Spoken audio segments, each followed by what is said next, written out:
At Thanksgiving dinner, my father looked at me and said, "You're nothing but a leech.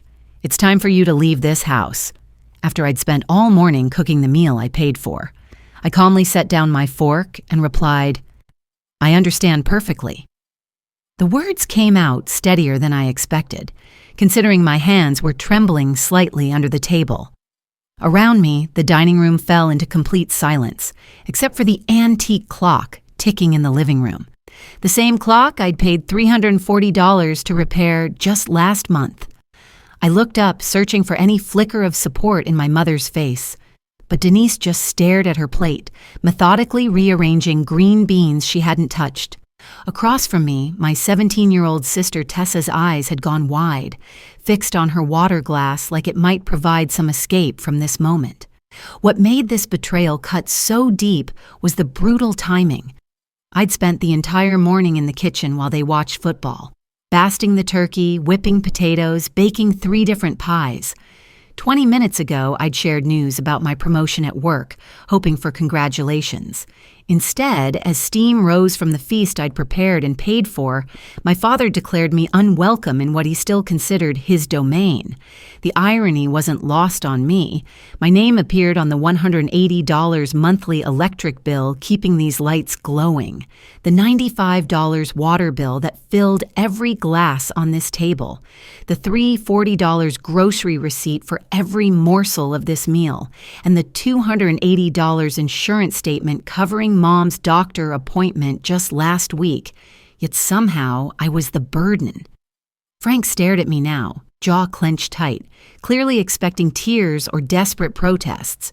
When I simply continued eating, his knuckles whitened around his fork.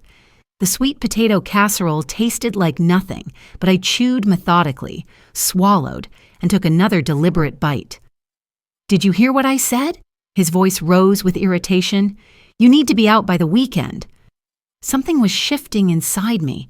Not fear, but something deeper and more calculating. I placed my napkin beside my plate with precise movements and met his gaze directly. "I understand perfectly," I repeated, my voice carrying a weight that made even Tessa look up from her glass. The silence stretched until Mom finally spoke, but not to defend me. "Blair," she said, voice hushed and urgent, "you'll still handle the medical insurance this month, right? I have that appointment Tuesday." And there it was, the complete picture crystallized with painful clarity. Not family, just a financial resource. Not daughter, just a signature at the bottom of checks. What my parents didn't realize was that their demand had just freed me from any remaining obligation to protect them from the consequences of their own choices. 3 months earlier, when Mom lost her $48,000 annual position at the accounting firm, I'd stepped in without hesitation. The bills had piled up faster than excuses, and Dad's part-time work at the hardware store barely covered the $150 monthly mortgage. I'd started covering everything else. Utilities averaging $275 monthly, groceries running $320 per week, car insurance at $240 monthly, even Mom's medical expenses totaling $680 last month alone. Each month, as more accounts transferred to my name, Dad grew more distant and resentful. His signature, once required for everything in this household, became increasingly irrelevant. What they didn't know was that I'd been documenting everything meticulously. As a financial analyst for Hartford Financial, organization and documentation were second nature to me. Every payment, every transfer, every bill bore my professional attention to detail. I had receipts organized by category in color-coded folders, account statements filed chronologically in a fireproof cabinet, and a comprehensive spreadsheet tracking every dollar I'd contributed to keeping this household functioning. The total so far was $8,340 in 3 months. My position at Hartford Financial had just been upgraded to senior analyst with a salary increase from $65,000 to $78,000 annually, the promotion I'd tried to share before Dad's explosive announcement. More importantly, my role gave me access to legal resources through our corporate benefits package, including consultation services for personal financial matters. I knew exactly what rights I had regarding property I'd purchased and accounts I'd established. The financial reality was stark, but manageable. My emergency fund, while depleted from 3 months of covering family expenses, still contained $4,200.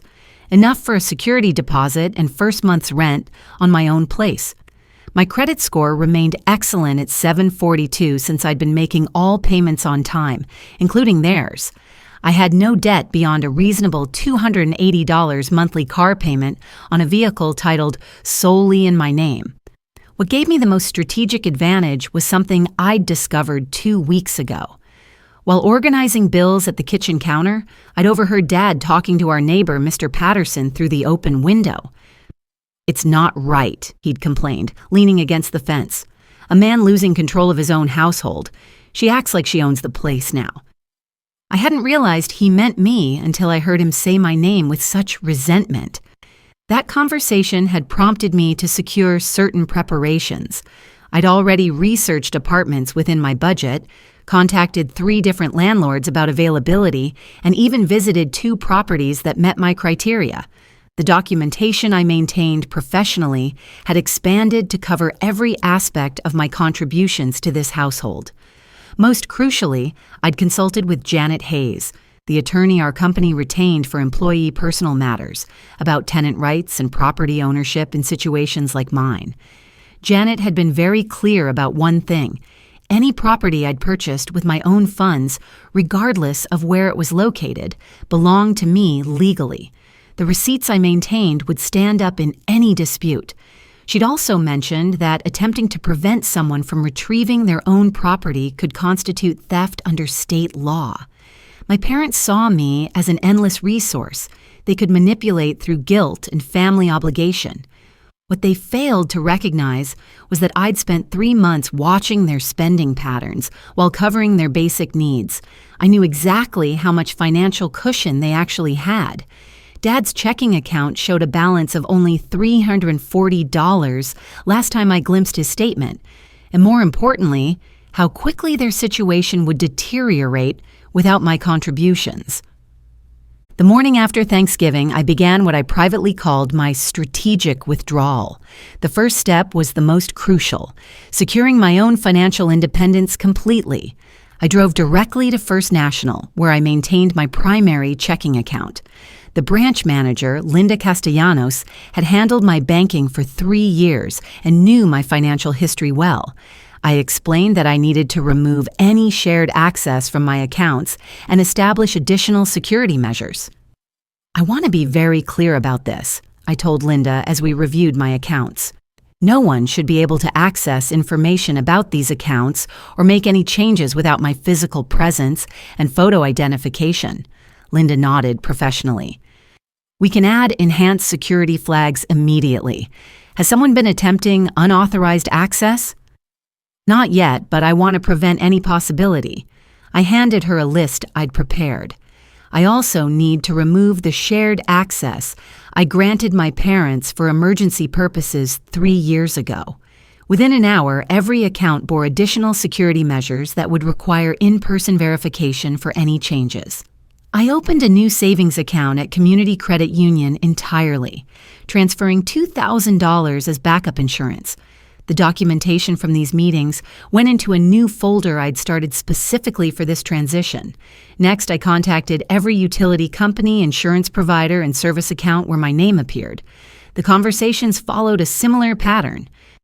"This is Blair Mitchell. I need to remove myself from account number 447188293304. The customer service representatives were uniformly helpful once I explained I was no longer financially responsible for the services. The electric company representative even sounded impressed. "Smart thinking, Miss Mitchell. We get calls from people trying to add others to accounts without permission, but rarely someone protecting themselves in advance." Each confirmation email went into my documentation folder. By noon, I had paperwork proving that I'd properly removed myself from financial responsibility for services totaling $895 monthly that I'd been covering. My next call was to Janet Hayes. I need to understand my rights regarding property I've purchased that's currently located in my parents' home. Janet's response was immediate and reassuring. Any item you purchased with your own funds belongs to you, regardless of location. Do you have receipts? Extensive documentation, receipts, credit card statements, even photos of serial numbers for electronics. Then you're in an excellent position legally. If they attempt to prevent you from retrieving your property, that's conversion, essentially theft. Document any such attempts carefully. That afternoon, I drove past 3 apartment complexes I'd researched previously. The studio at Maple Gardens had everything I needed: good security, reasonable rent at $750 monthly, and immediate availability. I filled out an application on the spot. The property manager, David Chen, reviewed my credit report and employment verification with obvious approval. With your income and credit score, this should be straightforward. When would you like to move in? This weekend, if possible. We can have the lease ready by Friday.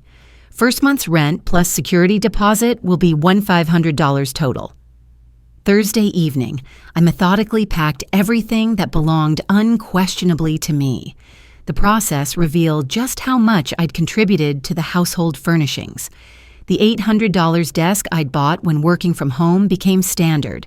The $340 bookshelf I'd assembled myself, the $280 high-quality bedding I'd purchased with my first promotion bonus. Every item had corresponding receipts in my files, totaling $3,100 in furniture and electronics I'd purchased over the past 2 years. Tessa appeared in my doorway as I folded clothes into boxes. "You're really leaving?" Dad didn't give me much choice. I tucked bank statements into my purse. Statements I'd just discovered showing Dad had been accumulating money in a separate account while I covered household expenses. His hidden account showed deposits totaling $2,800 over the past 3 months. "Mom said they need your room for storage now that Dad's buying that boat." The casual confirmation hit like ice water. Boat? The fishing boat he put a $5,500 deposit on last month. Tessa's voice dropped to nearly a whisper. "I heard them planning all this weeks ago, how they'd wait until you covered November's bills before asking you to leave." The betrayal expanded to include even my younger sister's knowledge of their scheme. But looking at the fear in her face, I realized she'd been trapped in the same manipulative environment I was finally escaping. "There's more," Tessa continued, glancing nervously toward the hallway. "Those medical appointments Mom's been having, the ones you've been paying for with your insurance? What about them?" Last week she came home with her lips all puffy. She told Dad the doctor said she couldn't drink through a straw for 2 days. Tessa mimicked our mother's distinctive eye roll. "It wasn't a checkup, Blair. It was cosmetic fillers. She's been getting them monthly for $400 each time." The room seemed to tilt slightly. I'd been eating ramen noodles 3 times a week to stretch my budget while my mother got cosmetic procedures on my insurance. I pulled out my banking app showing Tessa my account balance, $4,200. 3 months ago, I'd had over $12,000 saved. "If I'd stayed even 1 more month, I'd have nothing left," I told her. The severity of my situation crystallized as I said it aloud. Friday morning, I loaded my car with the first batch of belongings while my parents were at their usual coffee shop. Janet Hayes had provided me with a template letter outlining my legal right to retrieve my property, along with her direct phone number in case any complications arose. The apartment lease signing took 15 minutes. David handed me keys to a space that was entirely mine, small but clean and secure. No one could tell me I didn't belong here. Saturday, I returned for the larger items with my friend Marcus, who'd volunteered to help with his pickup truck. Dad was waiting in the driveway. "You think you can just take everything and abandon your family?" His voice carried the same controlling tone that had dominated our household for years. I pulled out the folder of receipts I'd prepared for exactly this moment. This is documentation for everything I'm taking. Each item was purchased with my own money, as these receipts prove. His face flushed as he flipped through pages of meticulous records. I raised you, fed you, put you through college. And I've more than repaid that investment through 3 months of covering your household expenses while you saved money for a boat. I held up the bank statements I'd found. Did you think I wouldn't notice the $2,800 you've been accumulating? Marcus stepped forward, his 6.2 frame providing silent support. Everything okay here, Blair? The advantage of superior preparation became clear as Dad's bluster deflated. He had no documentation, no legal standing, and no reasonable argument against the evidence I'd compiled. By Sunday evening, I was settled in my own space with my own belongings, protected by enhanced security measures I'd established throughout the week. The consequences for my parents arrived with Monday morning's mail, or rather the absence of it. Mom called first. The electric company sent a disconnection notice. There must be some mistake. No mistake. I removed myself from the account last week, as I told you I would. But you can't just leave us without power. I'm no longer financially responsible for services in a home where I don't live. The clarity felt liberating. Tuesday brought a call from Dad. The internet's been shut off. Tessa needs it for school. Then you'll need to establish service under your own name. I kept my voice professionally neutral. We don't have the $200 deposit money right now. That's not my problem anymore. Wednesday, Mom tried a different approach. Your father didn't mean what he said at Thanksgiving. We want you to come home. Home is my apartment now, the one I pay for myself. But we're family. We need to work together. Family doesn't call family a leech at dinner and demand they leave by the weekend. Each conversation followed the same pattern: demands disguised as requests, manipulation presented as family obligation. But I'd removed myself from their financial dependency, and their leverage had evaporated with it. The escalation came Friday evening when I returned from work to find Dad pounding on my apartment door. Blair, open this door right now. Through the peephole, I could see his face flushed with rage, the same expression I'd seen directed at bill collectors and telemarketers throughout my childhood. Now it was aimed at me. I know you're in there. You think you can destroy your family and just hide? Mrs. Patterson from across the hall opened her door cautiously. Young man, I'm calling security if you don't stop that noise. Mind your own business, lady. This is between me and my daughter. Disturbing the peace is my business when it affects other residents. The building security guard arrived within minutes, followed shortly by police after Dad attempted to kick my door. I watched through the peephole as officers escorted him away in handcuffs, still shouting about family betrayal. When Officer Jackson returned to take my statement, I provided it with the same methodical precision I used in financial analysis. The attempted break-in, the pattern of financial manipulation, the recent attempts to guilt me into resuming support, everything documented calmly and factually. Would you like to press charges for the attempted break-in? Yes, and I'd like information about filing for a restraining order. The system I'd always seen as intimidating now worked in my favor, protecting the boundaries I'd established through careful preparation. 2 weeks later, I received a call from Tessa. She was calling from her school counselor's office, having finally found the courage to speak up about the situation at home. They're blaming me for everything now, she said, her voice shaking. Dad says if I hadn't told you about the boat, none of this would have happened. Mom keeps asking me for your new address. I'd been expecting this. Tessa, I want you to know that you have options. You're 17, old enough to make some decisions about your living situation. What do you mean? I've been researching emancipation laws and early college enrollment programs. If you're interested, I can help you apply for financial aid and housing assistance. You could start college early and get out of that environment. The The silence on the other end stretched long enough that I worried we'd been disconnected. Finally, she whispered, "You'd help me do that?" "Of course, but it has to be your choice." 3 months later, I was reviewing not just my own financial recovery, but the comprehensive documentation I'd maintained throughout this entire process. My monthly expenses had stabilized at $1,150 total: rent, utilities, groceries, car payment, and insurance. My salary of $78,000 annually left me with substantial breathing room for the first time in months. The contrast with my parents' situation was stark and well documented through various sources. Without my $895 monthly contribution to their household expenses, they'd fallen behind on mortgage payments within 6 weeks. The boat Dad had been so eager to purchase was repossessed when he defaulted on the loan after making only 2 payments. The house went into foreclosure proceedings in February, and they were currently staying with my Uncle Rick in his 2-bedroom apartment. Uncle Rick had called me directly in March. "Blair, I need you to understand something. Your parents told everyone you abandoned them, but I've been watching their spending for the past month. Your father bought a $400 fishing rod last week while claiming they couldn't afford groceries. I'm giving them until May to find their own place." Tessa had thrived after I helped her navigate early admission and financial aid applications for the local community college. She'd secured enough grants and scholarships to cover tuition and housing, starting classes in January at age 17.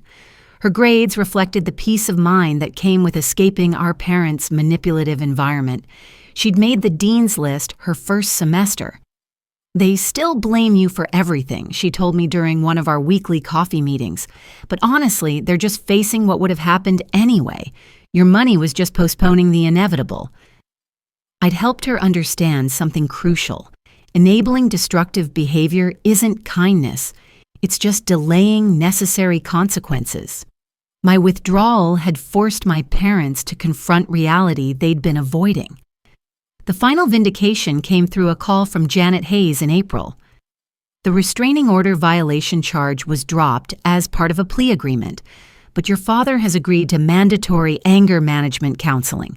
More importantly, all attempts to claim any financial responsibility from you have been formally abandoned." The legal system had confirmed what my careful documentation had already established. I owed them nothing beyond what I'd already given. As I organized my year-end financial records, the numbers told a clear story. My net worth had grown by $8,200 in the 8 months since I'd stopped subsidizing my parents' poor financial decisions. The emergency fund I'd depleted supporting them had rebuilt itself to $6,800. I'd even begun contributing $400 monthly to a retirement account. Something impossible when my income was being diverted to cover their expenses. The apartment I'd chosen as a temporary refuge had become a home I genuinely loved. I'd painted the walls, colors I chose, furnished it with pieces that reflected my taste, and created a space where every decision was mine alone. Most importantly, I'd learned that setting boundaries wasn't selfish, it was essential.